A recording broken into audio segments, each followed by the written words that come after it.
Hello everyone, আসসালামু আলাইকুম। Welcome to another new video.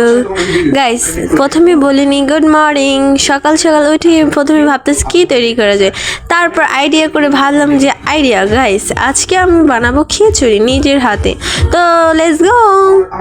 প্রথমে পেঁয়াজ কেটে নেব সুন্দর করে, দেন হচ্ছে কাঁচামরিচ কেটে নেব, তারপরে আলু কেটে নিব। গাইস তোমরা তো আলু কাটতে পারো না, তো আমার রেসিপিটা ফলো করো, দেখবা আলু কাটতে পারবা।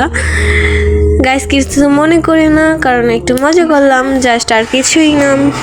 দেন হচ্ছে আলু কাটা শেষ, তারপরে আমি এখন চালটা ভালো করে ধুয়ে নেব সুন্দর করে, তারপরে ডালটা সুন্দর করে ধুয়ে নেব,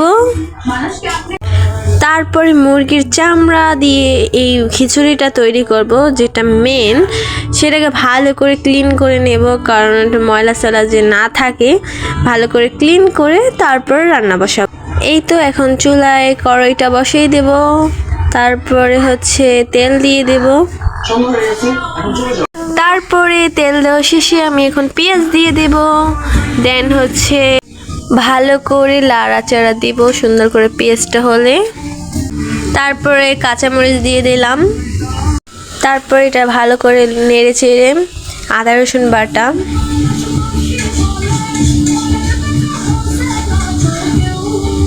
তারপর হলুদের গুঁড়া,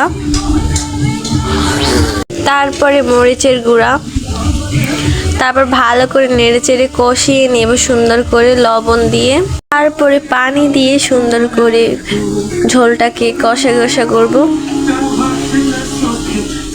বাই দ্য ওয়ে গাইস, আমার ইউটিউব চ্যানেলটা একটু সাবস্ক্রাইব করে দেন প্লিজ। এই তো আমাদের ঝোলটা প্রায় কষানো ডান, তারপরে আমার ওই যে চামড়াটা মুরগির সেটা দিয়ে দিব, দিয়ে ওটা দিয়ে ভালো করে 20 মিনিট কষাবো, তারপরে আলু দিয়ে দেব, আলু দেওয়া শেষ, তারপরে ডাল দিয়ে দেব, তারপর এগুলো সব মিক্স করে একসাথে মানে কষাবো অনেকক্ষণ, তারপর ডালটা সিদ্ধ হলে পানি দিয়ে দেব। তারপরে গাইস আমি চুলায় বসে এসে এই পাশে দেখি অনেক ক্ষুধা লাগছে, সকালবেলা ওইটাই, তারপর রান্না করতে বসে গেলাম।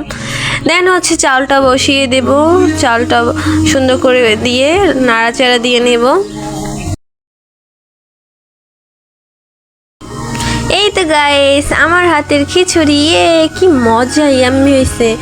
আলহামদুলিল্লাহ, আজকের মতন ভিডিওটা এই পর্যন্তই ছিল। আবার নতুন কোনো ভিডিওতে দেখা হচ্ছে। আল্লাহ হাফেজ।